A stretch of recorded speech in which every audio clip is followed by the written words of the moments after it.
Assalamualaikum warahmatullahi wabarakatuh. Di sini saya akan menjelaskan tentang materi ekonometrika, yaitu uji validitas dan reliabilitas. Langsung saja saya share screen.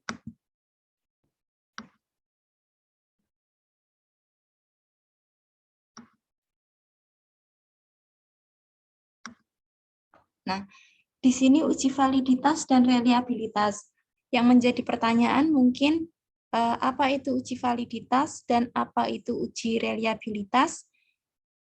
Uji validitas dan reliabilitas ini digunakan untuk mengukur suatu angket kuesioner ya, apakah itu valid atau reliable atau tidak. Kita mungkin pernah ya, atau mahasiswa pernah diminta kakak tingkat untuk mengisi sebuah kuesioner ya. Nah, di sini ternyata kuesioner itu sebelum digunakan harus dicek dulu pernyataan yang ada di kuesioner itu dengan uji validitas dan reliabilitas. Bahasanya, kuesioner itu diolah dulu dengan dua uji ini. Kuesioner itu kita sering melihatnya itu dengan ini ya, pernyataan ya, bukan pertanyaan. Pernyataan itu misalnya, saya sangat senang berbelanja online karena lebih mudah ya.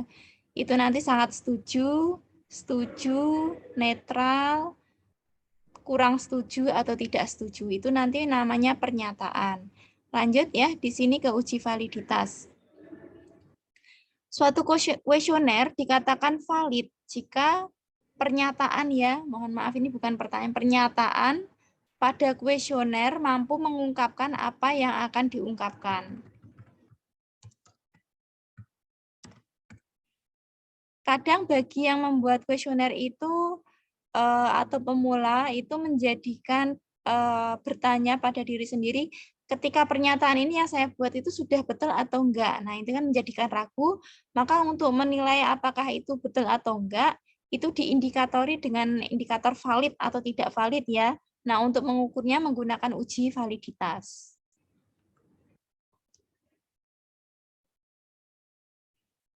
Nah, di sini dalam pengujian validitas instrumen ya, di sini untuk pernyataan kuesioner untuk mengukur sah atau valid tidaknya suatu kuesioner. Jadi melalui pengujian ini. Kemudian pada setiap instrumen, baik tes maupun non-tes, terdapat butir-butir item pernyataan ya. Bisa pernyataan, bisa pertanyaan, namun umumnya pernyataan.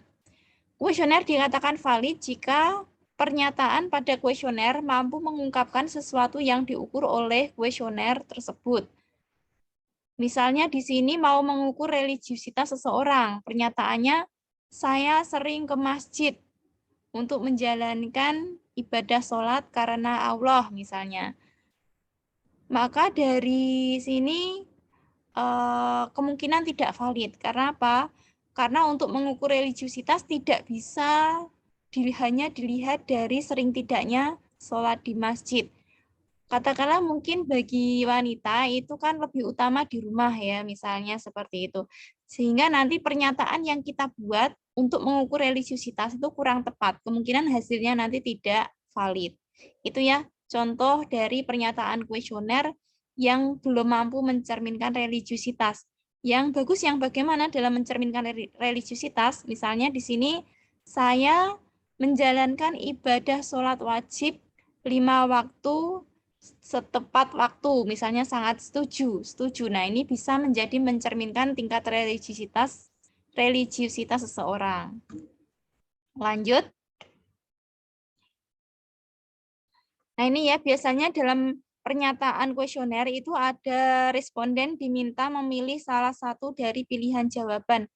A sangat setuju, kemudian B setuju, C netral, D tidak setuju, E sangat tidak setuju.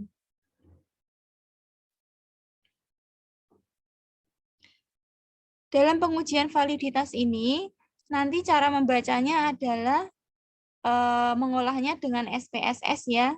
Kemudian cara membacanya dengan membandingkan R hitung dengan R tabel, itu cara satu ya. Di sini nanti ada tutorial istilahnya membaca R tabel. Kemudian cara kedua membandingkan signifikansi alfa ya, P-value dengan signifikansi alfa.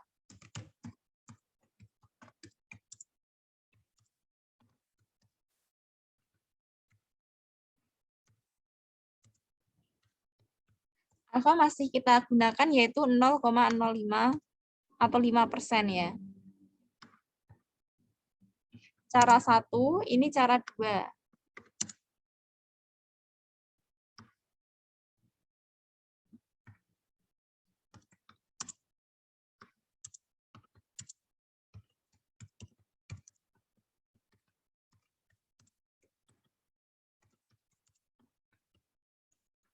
Langsung saja ke contoh soal ya. Ke contoh soal di sini misalnya minat menabung ya.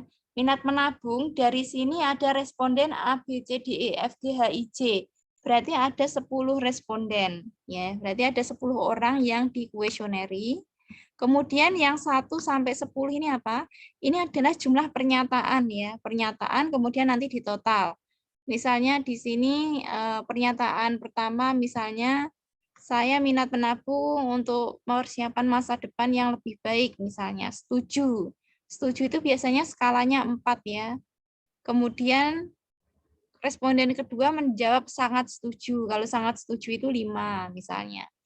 Kalau 2 itu biasanya kurang setuju. Nih ya. Nanti dari sini di total. Diolah SPSS-nya, bagaimana langkah-langkahnya? Di sini sudah ada dalam slide. Langkah-langkahnya itu adalah klik analyze, correlate, bivariate ya. Nanti isikan dalam kotak variabel semua pernyataan Z dan skor total Z. Pilih correlation coefficient Pearson ya. Kemudian test of significance tergantung hipotesis ya, two toilet atau one toilet. Kemudian klik OK. Kemudian kriterianya, signifikansinya nanti ketika lebih kecil dari 0,05, maka masing-masing indikator dinyatakan valid ya, atau pernyataan kuesioner dikatakan valid. Ini cara kedua. Atau yang cara pertama tadi diisi tadi.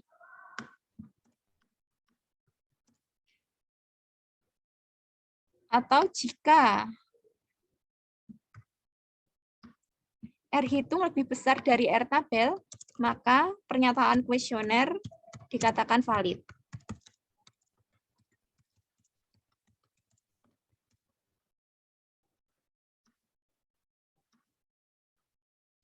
Langsung saja kita olah di SPSS, nanti tampilannya seperti ini ya. Kita kosongan dulu. Kosongan. Nah, seperti ini. Tadi adalah minat menabung itu 10 ya, dengan 10 pernyataan ya, atau ditampilkan seperti ini ya. SPSS. Kita klik variabel view. Kemudian tadi 10 ya, berarti ada Z1, kemudian Z2, Z3, Z4, Z5, Z9, Z10. Kemudian di sini total Z, total underscore Z. Seperti ini, Y1, Y2 ya. Kemudian kita masukkan data di sini, kalau di Excel ya, ini bisa langsung di copy. Kopinya ini atas enggak ya, ini juga tidak, tapi langsung angka 4 ya. 4, kita tarik sampai 10, kemudian sampai total ke bawah. Seperti ini, klik copy, kemudian dipastekan ke SPSS. Di sini Ctrl V, pastekan Ctrl V. Iya, seperti ini ya tampilan data di SPSS. Kemudian kita olah uji validitas. Di sini klik analyze, kemudian klik correlate, klik bivariate, tampilannya seperti ini. Nah, sepertinya Y1, Y2 sampai total Z. Di sini dimasukkan semuanya lewat tanda panah ya ke kolom variabel ya. Semuanya itu diklik Ctrl A ya, ini ke blok semuanya, Ctrl A, kemudian klik tanda panah. Nah, ini yang perlu jadi catatan, total Z ini masuk ya, masuk. Ini sudah ada otomatis person, ini sudah tercentang, to toilet sudah tercentang. Nah, ini kemudian langsung aja klik OK.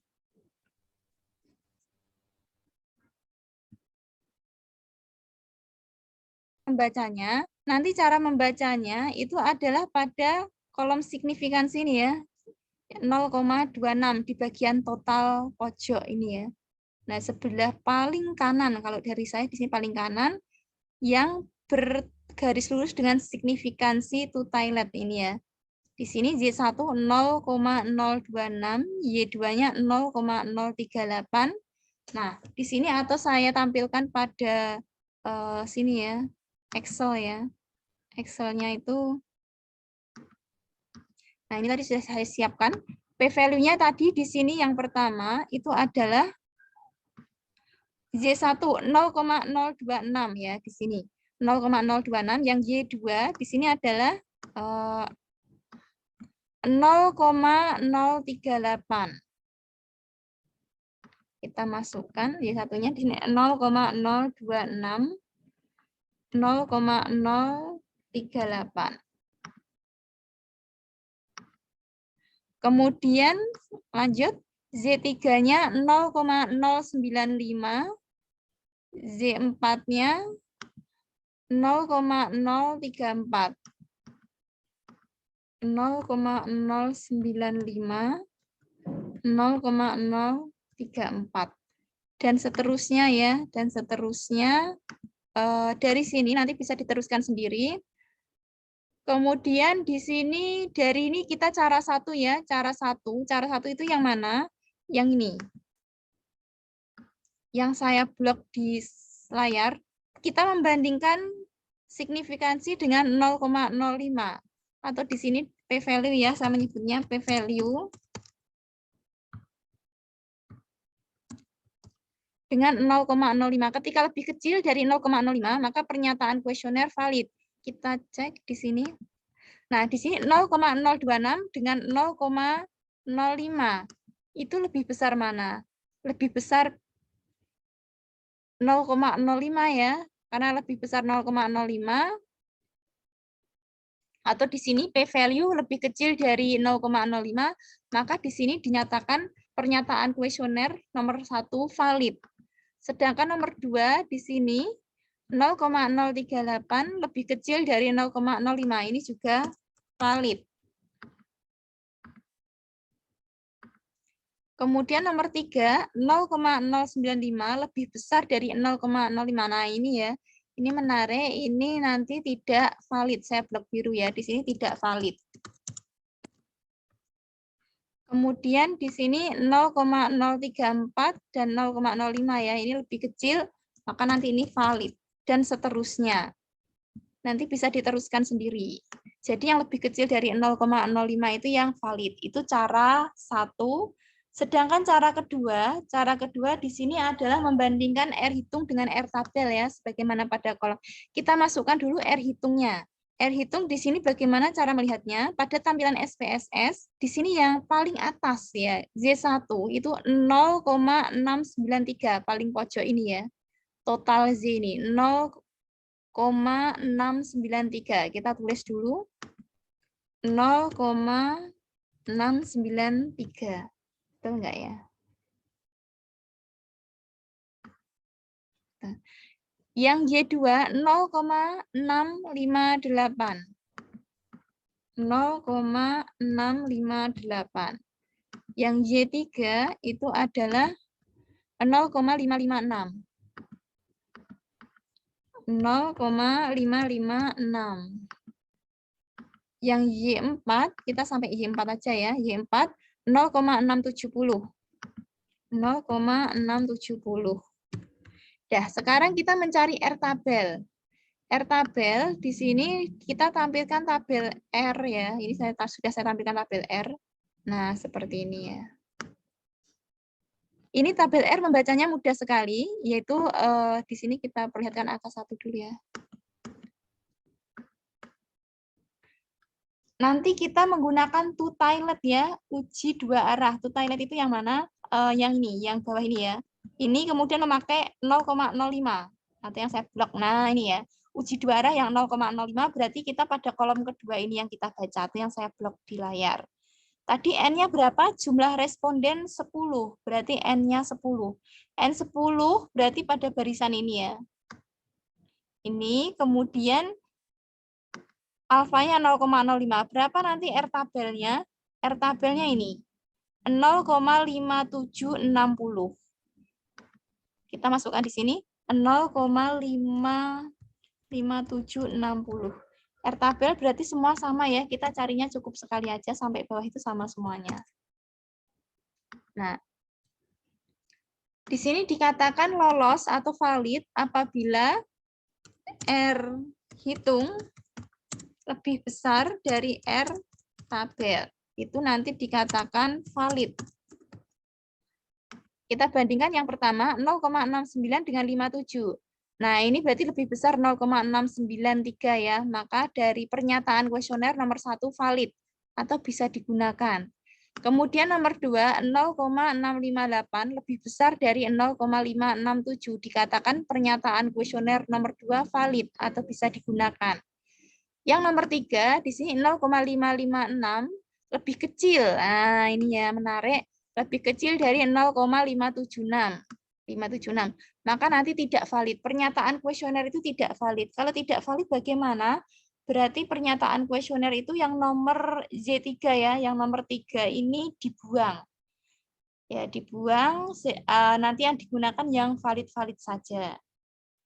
Udah itu ya. Ini saya kopikan ke slide ya nanti. Kita lanjut. Ya, ini tadi caranya sudah saya print screen di PPT. Nah, seperti ini. Ya, nanti valid jika lebih kecil dari 0,05. Kemudian kita cukup untuk uji validitas, kita masuk ke uji reliabilitas. Apa itu uji reliabilitas? Di sini adalah kuesioner dikatakan handal atau reliable jika dapat menunjukkan kemantapan, keajekan, atau stabilitas hasil pengamatan bila dipergunakan atau diukur sewaktu-waktu dengan kondisi sesuatu yang diukur itu adalah tidak berubah. Jadi pernyataan kuesioner itu mampu mencerminkan variabel ya. Dan ketika dilakukan pengukuran secara berulang, hasilnya itu kurang lebih sama, tidak terlalu berbeda. Pada waktu-waktu tertentu pun juga tidak berbeda. Nah, ini dikatakan bahwa pernyataan kuesioner itu reliabel. Di sini bagaimana untuk mengukur reliabilitas? Yang bertulisan berwarna kuning. Suatu variabel pernyataan kuesioner dikatakan reliabel ya. Di sini ketika nilainya lebih besar dari 0,60. Ya, nanti kita olah SPSS, contoh soalnya, apakah lebih besar 0,60 atau lebih kecil 0,60. Yang diharapkan itu lebih besar ya, 0,60 dikatakan reliabel ya. Reliabel atau pernyataan kuesioner mampu mencerminkan variabel penelitian. Lanjut di sini ke contoh soal, misalnya contoh soalnya masih sama seperti tadi, minat menabung, respondennya 10, pernyataan kuesionernya 10, kemudian di total. Ini nanti diuji reliabilitasnya. Kalau yang tadi validitas, kalau yang ini reliabilitas. Nanti tampilannya di SPSS, kita masih menggunakan SPSS seperti ini. Nah, di sini dikliknya yang mana? Klik Analyze, Scale, Reliability Analyze. Ya, nanti di sini ya. Seperti ini, sudah di PPT, sudah saya print screen. Tampilannya seperti ini. Kemudian dari semua ini nanti dimasukkan ke kolom item. Cuma perbedaannya total ini tidak dimasukkan. Jadi di sini hanya Y1 sampai Y10. Kita lihat.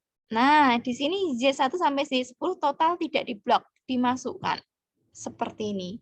Totalnya itu tertinggal ya, tertinggal hanya Y1 sampai Y10, kemudian klik OK.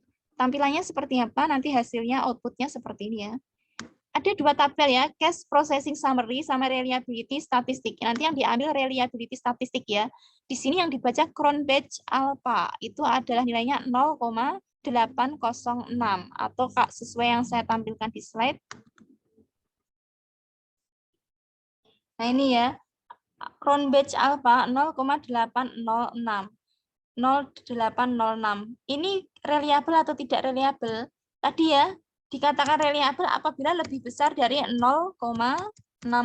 Ini reliabel. Tapi kalau lebih kecil, misalnya contoh di sini 0,450 lebih kecil dari 0,60.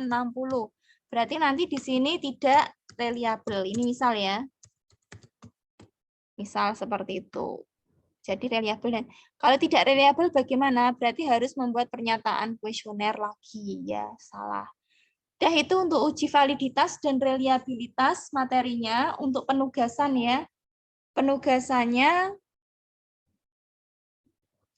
akan saya share pada YouTube satunya ya. Ini kita ke materi dulu saja untuk yang rekaman ini.